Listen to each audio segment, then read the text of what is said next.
Greetings fellow HeroQuesters, and welcome to this video about my house rules for the HeroQuest board game.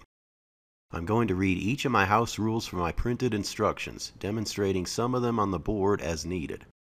For added entertainment, I'm also going to enter myself as a cartoon character into the world of HeroQuest to illustrate or make commentary on some of my house rules.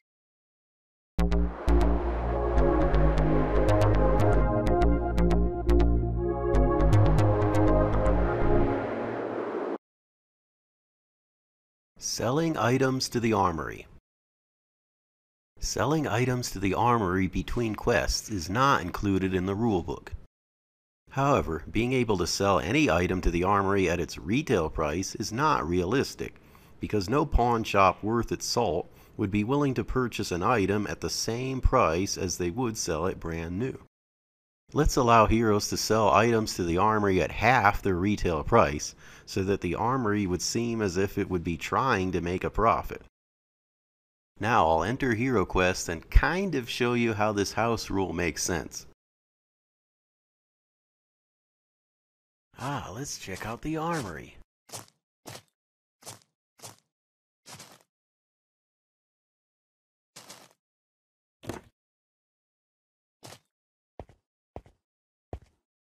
How may I help thee, my lord?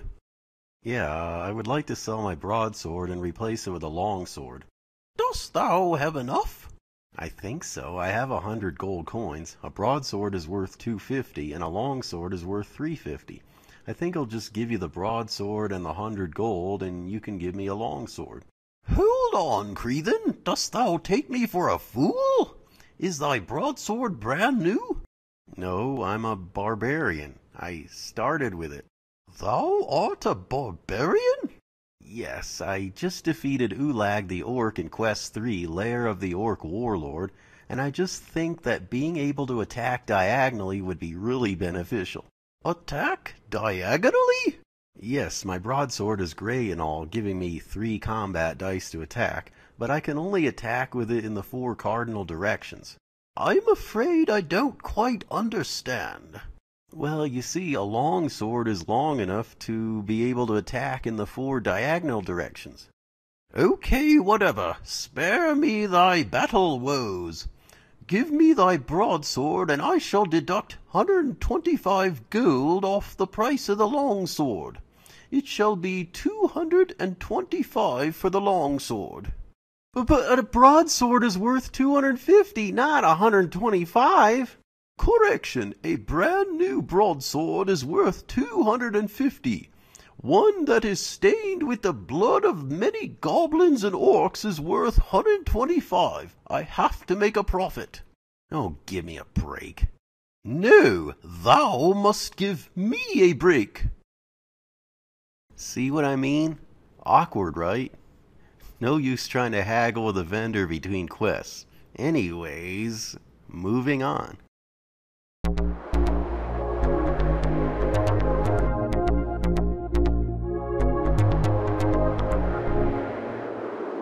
Keeping track of inventory.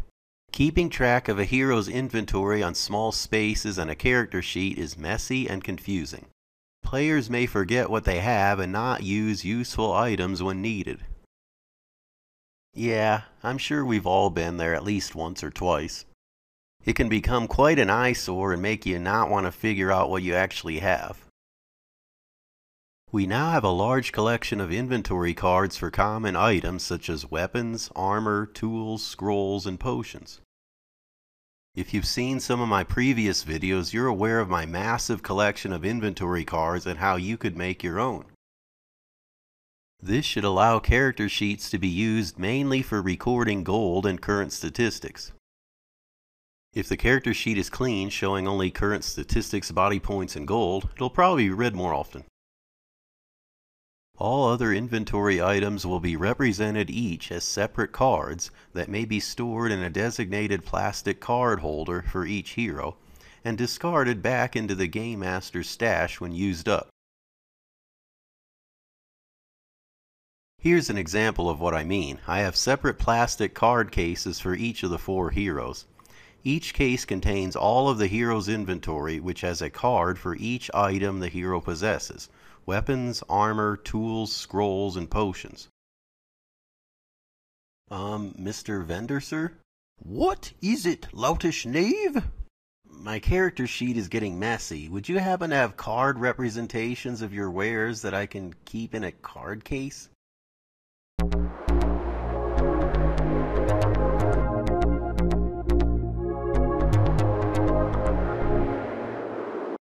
Regaining cast spells.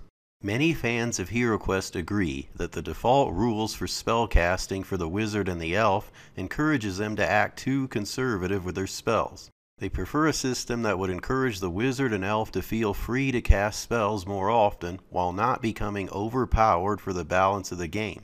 We now have a study deck of cards meant to give the wizard and elf a chance of regaining cast spells, as well as providing more use for their mind points.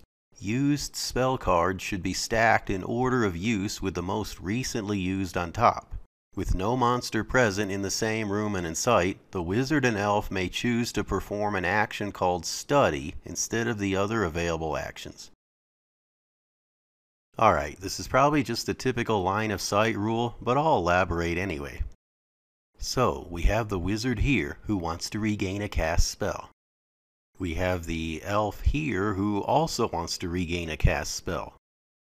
We have a table here, an orc here, a mummy here, and the barbarian who is blocking the mummy and orc from reaching the wizard. Because the wizard is in a room with monsters, he is not able to sit down in peace and quiet and study to regain a cast spell. However, the elf can study to try to regain a cast spell even though there's a goblin, because she can't see the goblin. The goblin is not in the exact same corridor as the elf. The study action is a process that may result in regaining a cast spell, receiving healing, or creating a scroll or potion, but also has a small risk of inviting a hazard or wandering monster instead. To perform the study action, shuffle the study deck and draw one card at a time up to the number of current mind points plus the number of spells currently used up in the cast stack. Follow the instructions on each card. Let me just shuffle my study deck using an automatic card shuffler because I'm bad at shuffling cards. I just need to split the deck in half, put a half on each side, then hold down the button at the bottom. Let me just extract the cards out, then shuffle one more time for good measure.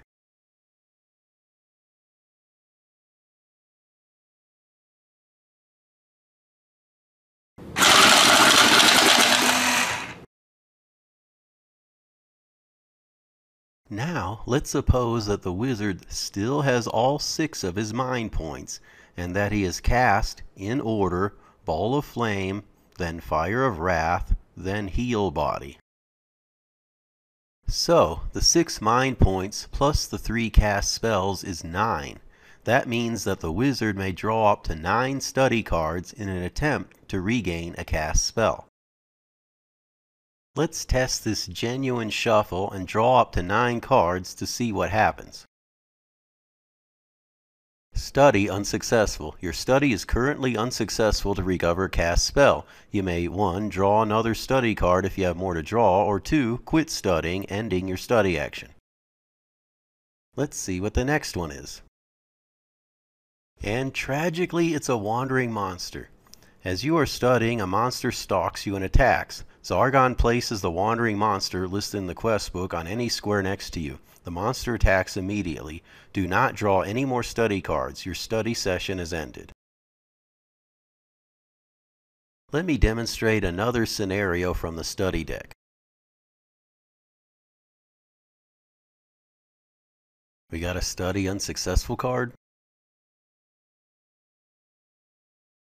And another study unsuccessful card. Another study unsuccessful card.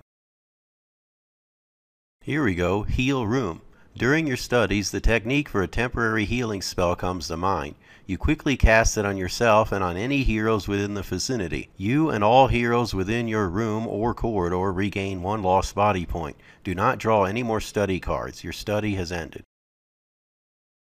This scenario shows that you could get a benefit from the study session even though it doesn't end up regaining a cast spell. Let me demonstrate one more scenario so that you get an idea of what we're looking for. Study unsuccessful. Study unsuccessful. Another study unsuccessful. And another study unsuccessful. Wow, another study unsuccessful. Ah, here we go. Study successful. Your study succeeds in recovering a cast spell. Return your oldest cast spell to your deck of available spells. Do not draw any more study cards. Your study has ended. What this means is, because the study was successful, take the card from the bottom of the stack of cast spells and return it to your available spells. Yes, this acts like a queue instead of a stack. This encourages the wizard and elf to cast more spells before studying, instead of trying just to reuse Genie or Ball of Flame over and over. Mr. Vendor, Mr. Vendor! What now, pompous peasant? My wizard and elf comrades need a way to regain their cast spells. Would you have, like, a deck of cards that would allow them to study to get them back? If thou dost not cease to ask loutish questions, I shall deck thee in thy study cards.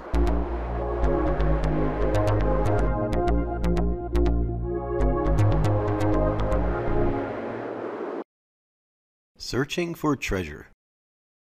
Searching for treasure is odd when each hero may search a room once, and the quest book indicates in special scenarios that the first hero who searches for treasure in the room will find something inside a particular chest or other piece of furniture. Searching rooms and searching furniture should be direct and distinct so that a hero indicates what he is doing. Searching rooms. Searching a room for treasure may be done by each hero once in a room as usual. To search a room for treasure, a hero should be in the room and specifically mention that he is searching the room for treasure. He will then assume the normal use of the treasure deck each time. To clarify, let's say the barbarian just came into this room and there's a treasure chest and a bookcase in it. The quest book would normally have the first person who searches the room for treasure to find like 200 gold in the chest or something. I'm changing it to where searching the room for treasure will always refer to the treasure deck. Searching treasure chests. To search a treasure chest for treasure, a hero should be adjacent to the treasure chest and specifically mention that he is searching that treasure chest for treasure. That hero will then receive its contents according to the quest book. In the small chance that a treasure chest is unmarked in the quest book, one may draw from the treasure deck, ignoring any hazard and wandering monster cards until the first treasure card is drawn. Only one hero may search a treasure chest for treasure once per quest. If the barbarian wants to search the chest for treasure, he has to get adjacent to the chest and then specifically say that he is searching the chest for treasure. Only then will he get his 200 gold.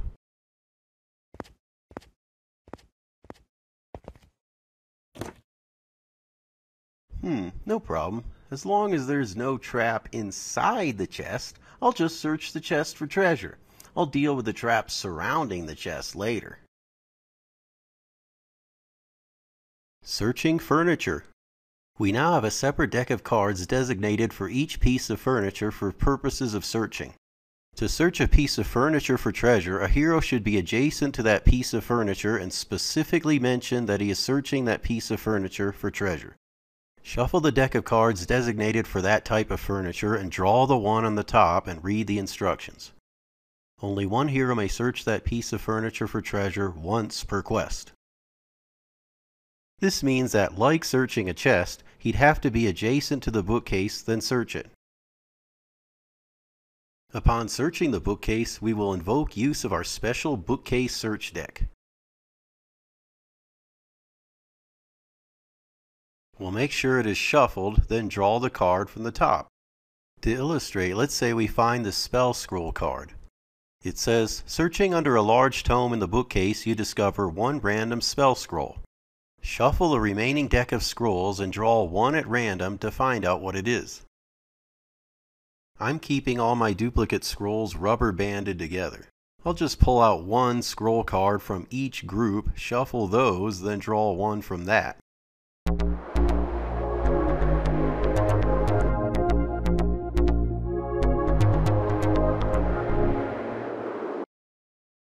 Interacting with furniture. Furniture is boring if all it does is take up space and occasionally hold treasure. Now, some specific types of furniture pieces will also have special interaction rules to give them more of a distinct purpose. Seeing over low furniture. Heroes and monsters may see each other over the low furniture: tables, torture rack, alchemist table, throne, tomb, treasure chests, and wizard's table. This means that heroes and monsters may fire crossbows and cast spells at each other over these pieces of furniture. To illustrate quickly, in this situation, if the barbarian has a crossbow, he may shoot this orc from across the table because the table is a low piece of furniture. Ho ho ho, you can't get me! There's a table blocking your view! Sure I can. Ball of flame! Fighting by the fireplace. If a room contains a fireplace and monsters in it, the fireplace is considered lit until the room is cleared of all monsters. While there are still monsters in a room with a fireplace in it, any hero adjacent to the fireplace may toss a burning log at a visible monster as an action instead of attacking. It has the same effect as the Ball of Flame spell. If used against a mummy and it fails to defend the burning log entirely, its ancient bandages burst into flames, destroying the monster.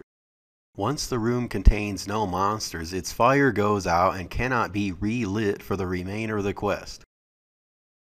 To illustrate this house rule, suppose the barbarian just opened this door, revealing a room with a fireplace but no monsters in the room. Because there are no monsters in this room when the fireplace is first revealed in it, the fireplace is not considered lit, thus the special interaction doesn't apply. However, if there were monsters revealed in the room, the fireplace would be considered lit until the first time the room contains no monsters. If the barbarian is able to make it adjacent to the fireplace, he may, instead of using an attack action, toss a flaming log at a monster. The flaming log acts like the Ball of Flame spell. If the player says, like, I'm tossing a flaming log at the orc, Zargon must then roll 2 red dice and take any hits for the orc, with each failure to roll a 5 or a 6. In this example, Zargon rolled a 5 and a 1. That means that the orc blocked 1 of 2 hits, but dies because he has only 1 body point. Suppose on his next turn the barbarian throws a flaming log at the mummy. Zargon rolls the 2 red dice again. Wow, looks like Zargon just rolled a 5 and a 1 again. This means that the mummy blocked 1 of the 2 attacks. However, according to this rule, if a mummy fails to block the entire attack, his bandages burst into flames and he burns into a crisp, and is terminated as well. Once the room is absolved of all monsters, the flame in the fireplace goes out, and the fireplace may not be relit for the rest of the quest. Fighting on a table. For the 2 tables, one character may use up 2 available movement spaces to jump onto or off of a table. Any character standing on a table may add an extra combat die to a melee attack against any character adjacent to the table. This gives an attack advantage for the one on the table, with the trade-off that any character on an adjacent space of the table may also attack the one on the table. To illustrate this house rule, let's assume that the barbarian just opened this door, revealing a table and 3 monsters in the room. I'm going to roll the 2 red dice to illustrate the number of moves he has left after opening the door. The barbarian has 5 movement spaces left to move. So the barbarian will attempt to jump onto the table. He moves 2 out of 5 spaces. He has 3 spaces left to move, but jumping onto the table costs 2 movement spaces. He made it onto the table. Let's assume that the barbarian has a broadsword. He would normally have 3 combat dice for his attack. However, while on the table, he gains an extra combat die for melee attacks, making his melee attacks worth 4 combat dice on any monster adjacent to the table. Because he doesn't have a longsword, the barbarian can't attack a monster that is diagonal to the table, thus he can't attack the mummy. But he can attack the orc or the dread warrior because they are in one of the 3 spaces adjacent to the table. He's deciding to attack the orc with his 4 combat dice. He rolled 2 skulls. Let's see if the orc can defend the attack. Nope, he rolled 2 skulls. He's dead. Let's cut to after the barbarian kills all the monsters. He now wishes to move off the table. Wow, he only rolled a 3. Jumping off the table costs 2 movement spaces, making him only able to move 2 spaces on this roll. So that's 1, 2, and then 3. If I jump onto that table, I can totally take out all 3 of them. I mean, my longsword gets an extra combat die. That'll totally offset their ability to get me all at once. Studying at the wizard's table. As the wizard or elf, one may use an action while adjacent to the wizard's table to study at it. This special study action automatically regains a cast spell of the hero's choice. This special study action may only be used by the wizard and elf each once per quest. This does not cancel the ability of one hero also to search the wizard's table for treasure. To illustrate, suppose the wizard just opened the door to this room, revealing a wizard's table in it. The wizard decides to move up to a space adjacent to the table, then says, "I will study at the wizard's table." Now, he has already cast Fire of Wrath followed by Ball of Flame. However, this special study action at the wizard's table grants him the ability to choose one of any of his cast spells to restore. Of course, he picks Ball of Flame. The elf takes her turn next and decides also to move to an adjacent space to the wizard's table and says, "I will study at the wizard's table." The elf has cast Water of Healing followed by Sleep. The elf decides to restore Water of Healing, thus that goes back with her other available spell. The barbarian then takes his turn. He moves up to an adjacent space to the wizard's table and decides to search the wizard's table for treasure. Now he'll shuffle my special wizard's table deck and draw the top card to see what happens. Healing Essence. A large tome sits on the wizard's table, glowing a light blue.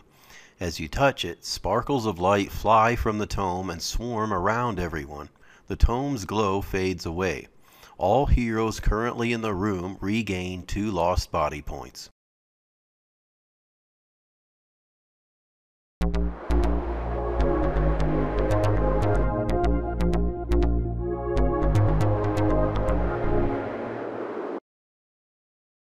Interacting with traps. We may have been playing the way traps work incorrectly.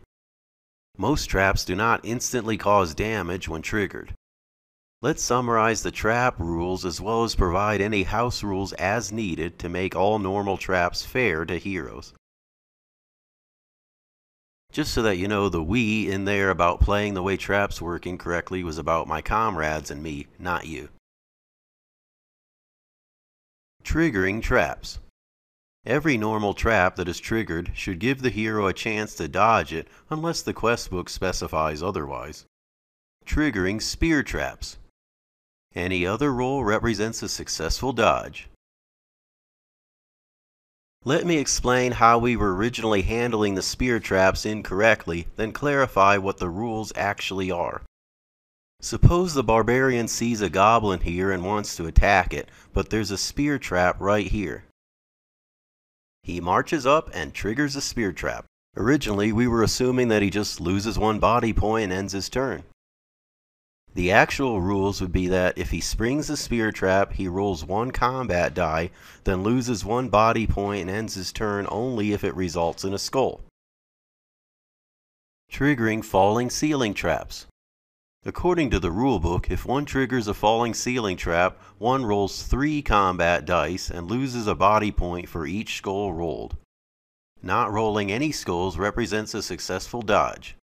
One then must choose one space to move before the rubble tile occupies the space. Let me explain how we were originally handling falling ceiling traps incorrectly, then clarify what the rules actually are. Suppose the barbarian sees a goblin here and wants to attack it, but there is a falling ceiling trap right here. He marches up and triggers the falling ceiling trap. Originally, we were assuming that if he springs the falling ceiling trap, he just loses one body point, then must decide which space to move before the rubble tile replaces the space on which he was.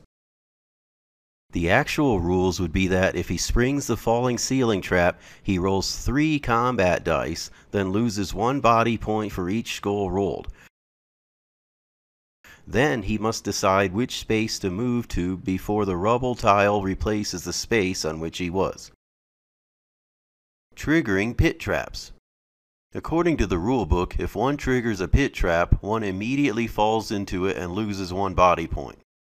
Let's make it like the other traps, where one has the chance to jump the trap instead of falling into it if one still has more movement spaces available by rolling one combat die. If it results in a skull, one falls into the pit.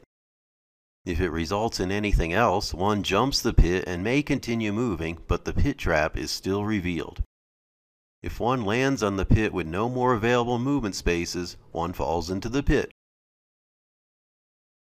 Let me explain the original rules for the pit trap, then show how I want to modify them. The barbarian marches up and triggers the pit trap. He automatically falls into the pit, loses one body point, and ends his turn. I want to modify the pit trap springing rule to be similar to how the other trap springing rules work. When a hero springs a pit trap and has no more movement spaces left, he gets to roll one combat die. If he rolls a skull, he falls into the pit, loses one body point, and ends his turn. If he rolls anything else and has more movement spaces left, he jumps the pit and may continue moving, but the pit is still revealed. Disarming traps.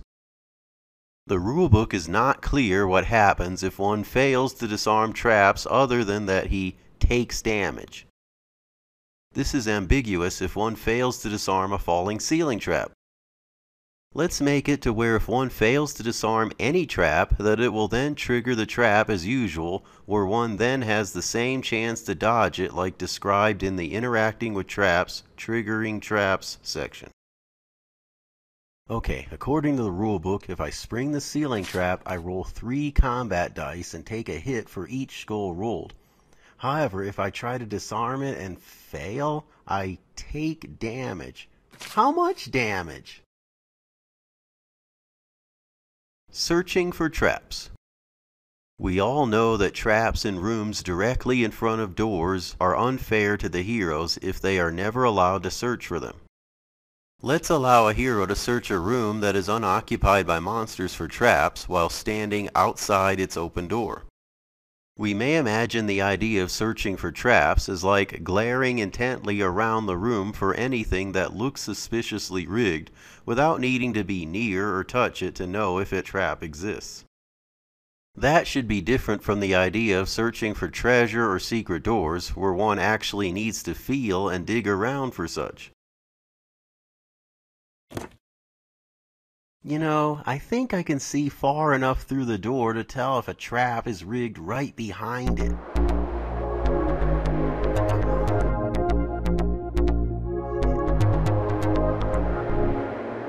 Equipping weapons and armor. The rulebook and equipment cards are ambiguous in how a hero may utilize certain weapons and armor, while specifying that certain weapons and armor are incompatible with each other. Let's make clarifying rules on how to deal with this issue without making it too complicated. Carrying weapons and armor. A hero may carry as many weapons and armor as he wants without restrictions.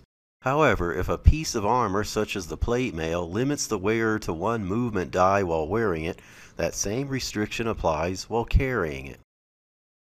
Come on, if this plate mail slows me down while wearing it, I should be able to carry it around without any problems and just equip it at the moment I encounter a monster. Isn't that fair? Swapping weapons and armor. Some two-handed weapons such as battle axes and staves disallow the use of certain armor such as shields, but the rules are ambiguous as to how and when one may switch from using a sword and shield to using a battle axe. Let's make it to where if a hero has a shield in his inventory and decides to attack using an incompatible weapon, such as a battle axe or staff, that the shield is unequipped until his next turn. If a hero wishes to make use of the shield, he must declare on that turn that he is equipping the shield, or decide to make an attack with a compatible weapon, automatically equipping the shield along with it. Let me try to explain the swapping rule in a simpler way. Let's say the barbarian wants to attack this goblin. The barbarian owns a longsword, a shield, and a battle axe. We know that the battle axe is not compatible with the shield, but the longsword is. I'm saying that if the barbarian decides to attack using the battle axe, he has given up his ability to use the shield until his next turn. If he values the use of the shield for defense when it's Zargon's turn, he cannot use the battle axe on his turn and could instead attack using the longsword. We're simply assuming that his shield is always equipped unless he uses his battle axe. Then it disables his shield until his next turn. It's that simple.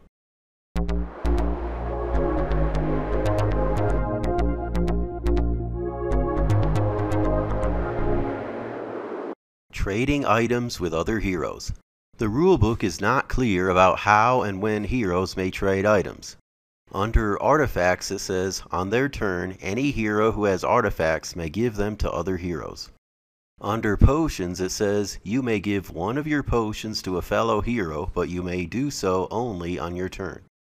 This does not explain when and where a hero may trade artifacts, weapons, armor, potions, scrolls, or gold with other heroes. Obviously, when heroes first began Hero Quest on their very first quest, it would not make sense for the dwarf, elf, and barbarian to be tossing the barbarian's broadsword around to each other while in a room full of monsters so that each hero always gets to attack with a broadsword. To solve such an issue, let's make it to where heroes may only trade with other heroes that share the same room or corridor on their turn prior to performing an action, so that a hero cannot use a weapon on a monster, then toss it to another hero to use on that hero's turn, thus passing around the broadsword. Also, to make it more realistic, if a monster is present in the same room as the hero with which one wants to trade, a hero on his turn may toss only one item to that one other hero. That would make it more realistic if heroes are not juggling streams of weapons and items across the room while in the heat of battle. Let me explain how this rule works. Suppose the barbarian and the dwarf are in a room together and there are no monsters in the room, thus they are not in the heat of battle. It's the barbarian's turn. He hasn't performed an action yet and he wants to give something to the dwarf. He may give any amount of his inventory to the dwarf. For example, he'll give 2 dusts of disappearance to the dwarf. Now let's change the scenario to where there's an orc in the room. It's the barbarian's turn. He hasn't performed an action yet and he wants to give something to the dwarf. Because it is in the heat of battle, he may only give 1 item to the dwarf on his turn. He decides to toss his longsword to the dwarf. If the dwarf still has his turn to take, he may then use the longsword to attack the orc. The barbarian could have tossed the dwarf his heroic brew instead of his longsword if he wanted to, then the dwarf may drink the potion and then attack the orc utilizing its effects.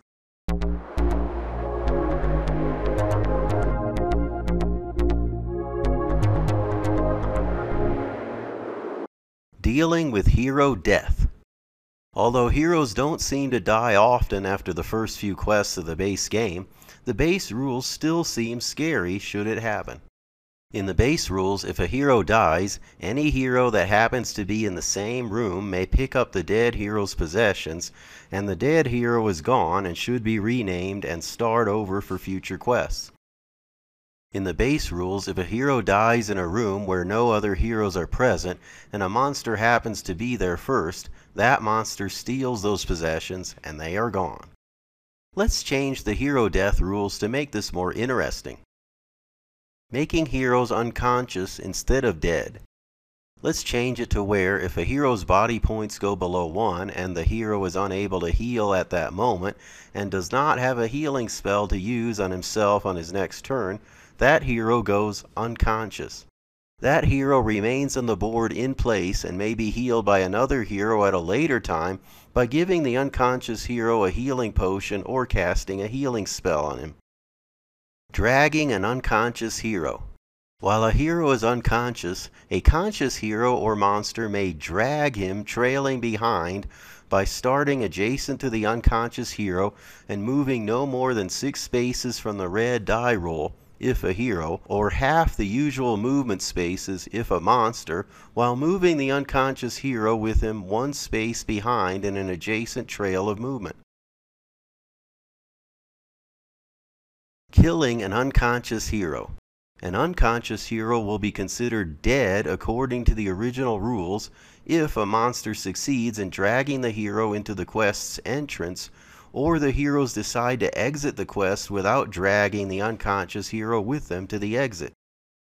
If a monster drags an unconscious hero into the quest entrance, both that unconscious hero and the monster who dragged the hero are removed from the board.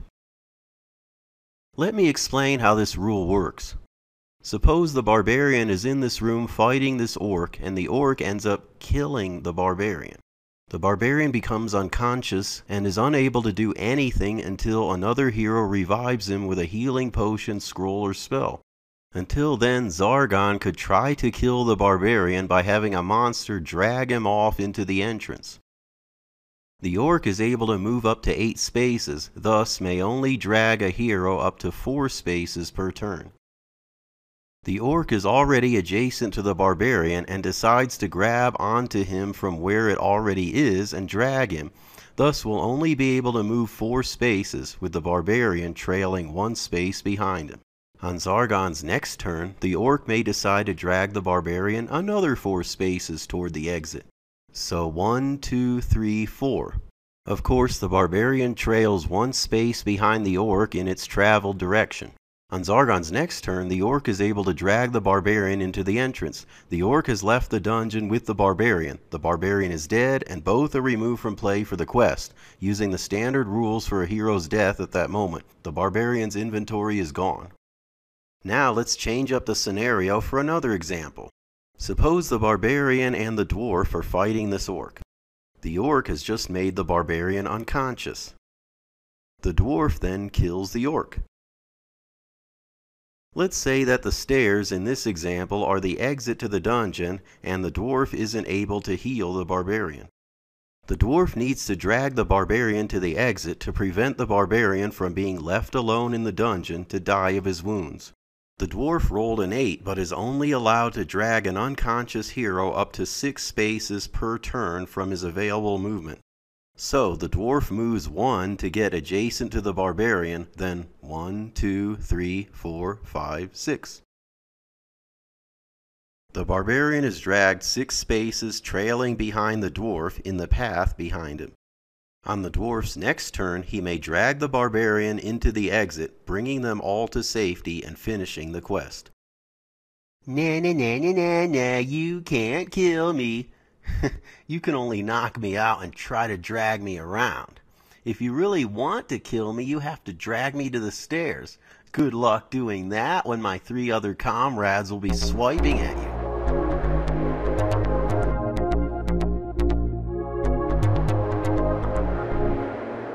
I hope you enjoyed this video about my house rules for HeroQuest. Maybe it inspired you for some of your own house rules. Here's an idea. Why not use the comment section under this video to discuss any of these house rules or some of your own? Have a great day and happy hero questing.